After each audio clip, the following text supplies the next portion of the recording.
서울의 오래된 골목 끝자락, 시간이 멈춘 듯한 낡은 한옥 한 채가 제 일터이자 평생의 살터입니다. 제 이름은 박서윤입니다. 수십 년을 창호지에 스미는 햇살과 묵향을 벗삼아 살아온 저는 대를 이어 아버지께 물려받은 고서와 보건가이자 이름 없는 서예가입니다. 남편이 먼저 세상을 뜬 후로는 홀로 이 고택을 지켰지만 외로울 틈은 없었습니다. 먹을 갈고 붓을 잡는 시간은 고요한 수행과도 같았으니까요. 제 손끝에서 삭고 찢어졌던 옛 그림이 되살아나고 벼루 위에서 피어난 먹물이 화선지에 새로운 생명을 얻는 순간은 그 무엇과도 바꿀 수 없는 희열이었습니다. 제게는 금지옥역같이 키운 아들 하나가 있으니 그 이름은 진우입니다. 제 인생의 가장 큰 자랑이자 유일한 희망이었죠. 번듯한 대기업에 들어가 제 몫을 다하는 아들을 보는 것만으로도 배가 불렀습니다. 그날은 마당의 석류나무에 붉은 꽃이 막 피기 시작한 화창한 봄날이었습니다. 저는 작업실에서 돋보기를 낀 채 훼손된 옛 그림의 비단을 되살리고 있었죠.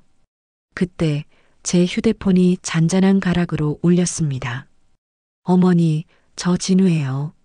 수화기 너머 아들의 목소리는 평소와 달리 들뜬 기운으로 가득 차 있었습니다. 어머니, 제가 주말에 찾아뵈려고요. 혼자가 아니라 저 결혼할 것 같아요. 유진 씨라고 인사드리러 갈게요. 쿵 하고 심장이 내려앉는 듯 했습니다. 제 품 안에 어린아이 같던 아들이 어느새 짝을 만나 가정을 꾸린다니 기쁘고 대견하면서도 한편으로는 서운한 마음이 들었죠. 아들이 사랑하는 사람이라니 저 또한 귀히 여길 준비가 되어 있었습니다. 약속한 주말 오후 아들의 차가 좁은 골목길을 조심스럽게 들어서는 것이 보였습니다. 차에서 내린 아가씨는 과연 아들의 자랑대로 머리부터 발끝까지 화려하고 세련된 모습이었습니다. 안녕하세요, 어머님. 말씀 많이 들었어요. 유진은 제게 고개를 숙였지만 그 눈빛은 집안 곳곳을 재빨리 훑으며 무언가를 평가하는 듯 했습니다. 와, 오빠. 집이 정말 고즈넉하네요. 이런 곳은 처음 와봐요. 고즈넉하다는 말은 칭찬이었겠으나 그 말투에서는 먼지 쌓인 박물관을 보는 듯한 미묘한 거리감이 느껴졌습니다. 문제는 제 서한 위에 놓인 벼루를 보고 나서 시작되었습니다. 그것은 남편이 평생을 아끼고 제게 물려준 자아연 벼루였습니다. 자줏빛 안개가 서린 듯한 아름다운 빛깔과 부드러운 감촉을 지닌 제 남편의 혼이 담긴 물건이었죠. 어머님, 이건 뭐예요? 그냥 돌멩이 같은데. 유진의 말에는 순수한 호기심이 아닌 미묘한 경멸이 섞여 있었습니다. 그냥 돌멩이가 아니란다. 돌아간 내 시아버지가 평생을 아끼던 벼루야. 저의 설명에도 유진은 코웃음을 쳤습니다. 요즘 세상에 누가 이런 걸 써요? 그냥 비싼 만년필 쓰면 되는데. 자리만 차지하고 고리타분해요. 그날 이후 유진의 무례함은 가면을 벗기 시작했습니다. 결혼 준비 과정에서 예단으로 명품 가방을 노골적으로 요구했고 상견례 자리에서는 제 직업을 그림이나 그리고 글씨나 쓰는 한가한 일이라며 제 부모님 앞에서 깎아내렸습니다. 아들 진우는 중간에서 어쩔 줄 몰라 하며 제게 엄마 유진이가 원래 솔직해서 그래. 아기는 없어라며 어설픈 변명을 늘어놓기 바빴습니다. 결혼 후 유진의 탐욕은 제 삶의 터전인 이 집으로 향했습니다. 그녀는 제 집을 문화재도 아닌데 세금만 많이 나오는 애물단지라고 부르며 집을 팔아 강남의 새 아파트로 가자고 진우를 조르기 시작했습니다. 물론 그 중심에는 제가 있었습니다. 저를 처치 곤란한 늙은이로 취급하며 집을 팔고 남는 돈으로 작은 요양원에 들어가라고 종용했죠. 아들 진우는 유진의 등살에 못 이겨 제게 그 말을 전했고 저는 그저 이 집은 내 목숨과도 같다며 단호히 거절했습니다. 첫 명절에는 제사 음식 준비는커녕 기름 냄새 때문에 머리 아프다며 방에 틀어박혀 나오지도 않았습니다. 친척들 앞에서는 살가운 며느리인 척 연기했지만 있을 때면 어머니, 언제까지 이런 비효율적인 삶을 사실 거예요? 라며 저를 훈계하기 일쑤였습니다. 결정적인 사건은 그로부터 얼마 지나지 않아 터졌습니다. 유진이 자신의 SNS에 제 작업실 사진을 올린 것입니다. 사진 속에는 제가 아끼는 벼루가 구석에 놓여 있었고 그 아래에는 이런 글이 적혀 있었습니다. 시어머니의 애장품 1호라는 돌멩이. 이걸로 돈 벌어서 용돈이라도 주시면 좋으련만. 해시태그 시월드, 해시태그 고리타분, 해시태그 탈출시급. 그 글 아래에는 친구들의 조롱 섞인 댓글이 가득했습니다. 헐, 저런 거 아직도 쓰는 사람이 있냐? 박물관에 기증이나 하지. 그 글을 본 순간 저는 온몸에 피가 차갑게 식는 것을 느꼈습니다. 제 면전에 대고 모욕을 주는 것을 넘어 온 세상 사람들이 다 보도록 저와 제 삶을 조롱하고 있었던 겁니다. 고요했던 제 삶에 폭풍이 몰아친 것은 그로부터 얼마 지나지 않아서였습니다. 어느 늦은 오후 낯선 번호로 전화가 걸려왔습니다. 받지 않으려다 혹시나 하는 마음에 받았더니 수화기 너머에서는 한숨이 뒤섞인 진우의 목소리가 들려왔습니다. 엄마, 잘 지냈어? 그 한마디에 담긴 피로와 절망의 기운을 어미인 제가 모를 리 없었죠. 나는 늘 한결같다. 무슨 일이냐? 아들은 한참을 머뭇거리다 아주 작은 목소리로 자신의 상황을 털어놓았습니다. 나 회사 그만뒀어. 상사랑 크게 다투기도 했고 여러 가지로 일이 좀 힘들게 됐어. 저는 놀라지 않았습니다.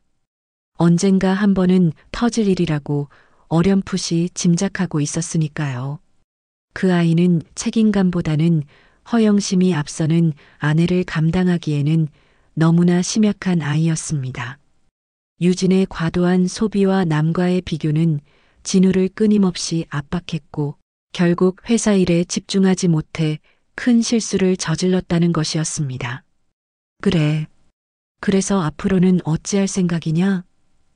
유진이가 자기가 돈을 벌어보겠대. 친구 중에 명품 편집샵으로 대박 난 애가 있는데 자기도 할 수 있다고 하더라고. 요즘 젊은 사람들한테 인기 있는 아이템으로 아주 예쁘게 가게를 꾸며서 결국 또 그 이야기였습니다. 저는 눈을 감았습니다. 목소리에서는 희망이나 기대감 같은 것은 전혀 느껴지지 않았죠. 그저 아내가 써준 대본을 힘없이 읽어내려가는 배우 같았습니다. 그래서 내가 무엇을 해주면 좋겠니?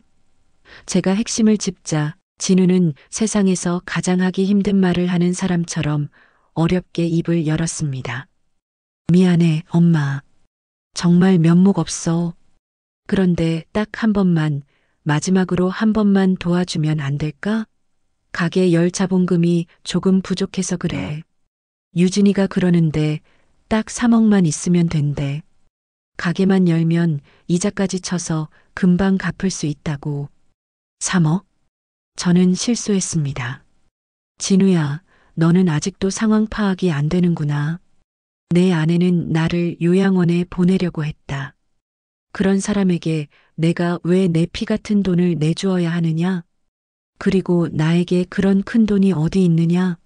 너도 잘 알지 않니? 엄마, 제발. 그때는 정말 유진이가 잘못했어. 내가 대신 사과할게. 그런데 지금 나한테는 유진이밖에 없어. 유진이가 하자는 대로 안 하면 나랑 안 살겠다고 난리야. 엄마, 나 이혼당하게 생겼어. 제발 나 좀 살려줘. 아들은 거의 울먹이고 있었습니다. 하지만 저는 단호했습니다. 내 인생은 내가 책임지는 것이다. 내가 선택한 여자고 내가 망친 직장이다. 이 어미에게 더는 손 벌릴 생각 말아라. 저는 아들의 울음 섞인 애원을 뒤로 한 채 매정하게 전화를 끊었습니다. 역시나 제 예상대로 며칠 뒤 유진이 직접 저를 찾아왔습니다. 머리부터 발끝까지 값비싼 옷과 장신구로 치장하고 마치 저를 심판하러 온 사람 같은 거만한 태도였죠. 어머니, 진우 씨한테 얘기 다 들었어요. 어떻게 아들이 죽는 소리를 하는데 그렇게 매정하게 거절하실 수가 있어요? 어머니, 정말 피도 눈물도 없으신 것 같아요. 내가 할 말은 그것뿐이냐? 저는 벼루에 먹을 갈던 손을 멈추지 않은 채 덤덤하게 물었습니다. 제 태연한 태도에 유진은 더욱 화가 난 듯 했습니다. 어머니가 뭔데 제 인생 계획에 이래라 저래라 하세요? 어머니는 평생 이 낡은 한옥 구석에서 먹물이나 묻히고 사셨을지 몰라도 저는 그렇게 안 살 거예요. 제 친구들은 남편 잘 만나서 해외여행 다니고 명품 쇼핑하면서 사는데 저는 이게 뭐예요?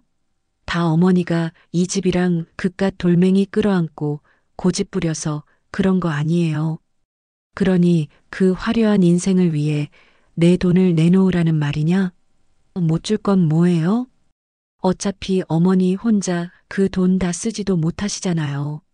늙으면 돈보다 자식이 최고라는데 그 돈 좀 써서 아들 부부기 좀 살려주면 어디가 덧나요? 어머니가 조금만 양보하시면 우리 모두가 행복해질 수 있는데 왜 그렇게 이기적이세요? 유진은 이제 대놓고 제 돈을 자신의 돈처럼 여기며 저를 이기적인 노인으로 몰아세웠습니다. 저는 들고 있던 먹을 내려놓고 자리에서 일어나 유진을 똑바로 마주 보았습니다. 아가, 너는 참으로 어리석구나. 돈보다 중요한 것은 그 돈을 대하는 사람의 됨됨이다. 너는 그 됨됨이가 처음부터 글러먹었다. 뭐라고요? 지금 저를 가르치시는 거예요? 그때였습니다. 유진은 분을 참지 못하고 제 서안으로 달려들더니 제가 가장 아끼던 자아연 벼루를 움켜쥐었습니다.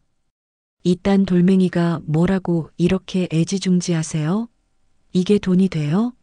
아니면 밥이 나와요? 이런 고리타분한 것들 때문에 우리 인생이 막히는 거라고요. 그녀는 벼루를 바닥에 내동댕이 치려는 듯 높이 치켜들었습니다. 그만두거라. 제 평생 처음으로 내지르는 고함이었습니다. 유진은 물론이고 뒤늦게 들어선 진우조차 제 기세에 눌려 아무 말도 하지 못했습니다. 저는 서랍장 가장 깊숙한 곳에서 오동나무 상자 하나를 꺼냈습니다. 그리고는 그 안에서 비단 보자기에 쌓인 낡은 서류 한 장을 꺼내 유진의 눈앞에 펼쳐 보였습니다. 그것은 국립중앙박물관 직인이 찍힌 문화재 감정의뢰서였습니다. 내가 그토록 무시하던 그 돌멩이의 진짜 이름이다. 똑똑히 보거라. 서류에는 자아연, 조선중기, 국보급 가치, 추정감정가 최소 30억 원 이상이라는 글자가 선명하게 박혀 있었습니다. 세상의 모든 소리가 사라지고 오직 세 사람의 숨소리만이 그 정적을 위태롭게 떠받치고 있었습니다. 유진의 얼굴은 모든 핏기가 사라진 잿빛이었습니다.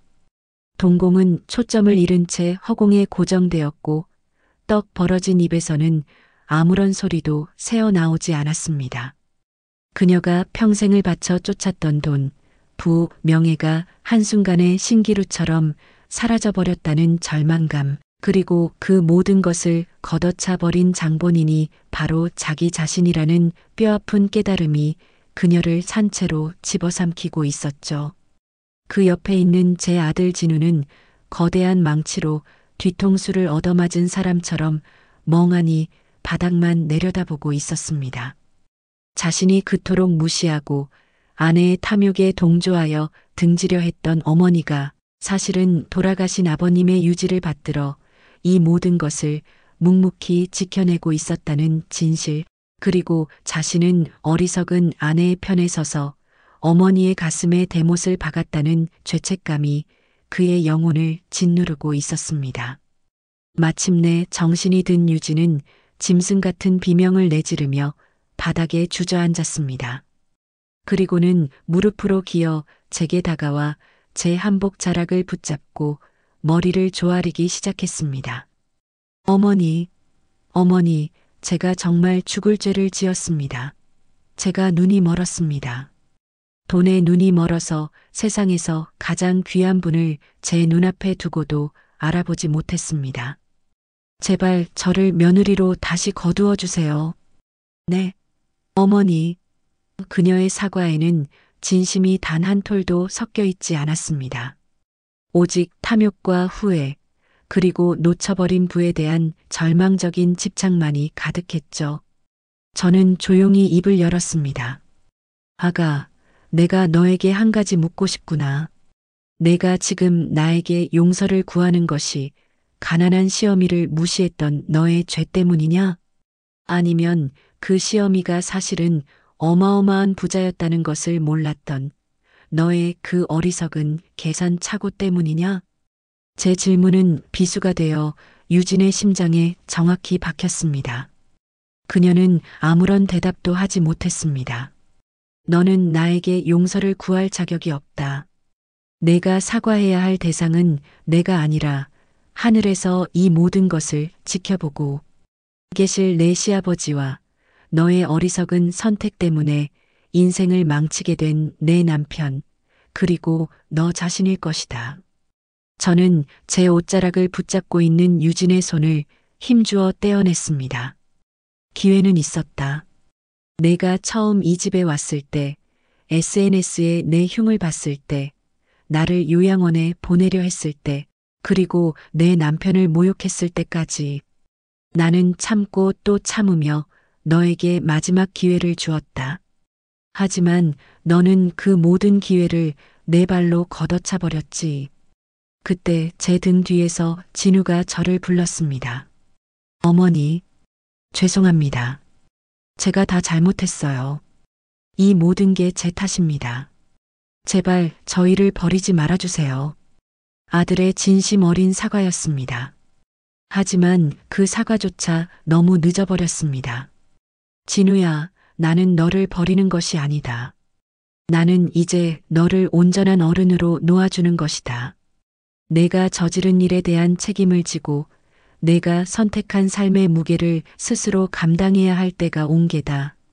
저는 그 말을 남기고 그들을 집에서 내보냈습니다. 멀어져가는 아들의 차를 보며 저는 아주 길고 깊은 한숨을 내쉬었습니다.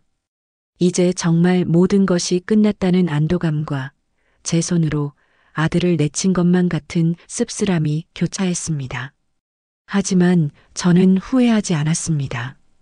이것이 저와 제 아들 모두를 위한 최선의 선택이었으니까요. 그날 이후 저는 그 벼루를 국립박물관에 기증했습니다. 남편의 이름과 함께 말이죠. 신문 일면에 대서특필되었고 저는 하루아침에 존경받는 지역 어른이 되었습니다. 박물관에서는 성대한 기증식이 열렸고 저는 그 자리에서 담담히 남편의 유지를 전했습니다. 이 벼루는 한 개인의 소유가 아니라 우리 모두의 것입니다. 부디 많은 이들이 이 벼루에 깃든 정신과 아름다움을 함께 누리기를 바랍니다. 얼마 뒤 아들에게서 한 통의 문자를 받았습니다. 어머니, 신문에서 소식 봤어요. 정말 멋지세요. 그리고 저 유진이와 이혼했습니다. 지금은 작은 원룸에서 지내면서 다시 일자리를 알아보고 있어요. 걱정 마세요. 이제는 제 힘으로 살아볼게요. 죄송하고 또 감사합니다. 저는 그 문자에 답장하지 않았습니다. 그저 아들이 드디어 진정한 어른이 되어가는구나 하고 생각할 뿐이었죠. 저는 새로 단장한 서안에 앉아 남편이 남겨준 또 다른 벼루에 조용히 먹을 갈았습니다. 따스한 봄 햇살이 쏟아지고 있었죠. 제게 남은 것은 돈이나 명예가 아니라 그 누구에게도 휘둘리지 않는 당당함과 제 손으로 일궈낸 평화로운 시간이었습니다. 그것이야말로 진정한 승리였습니다.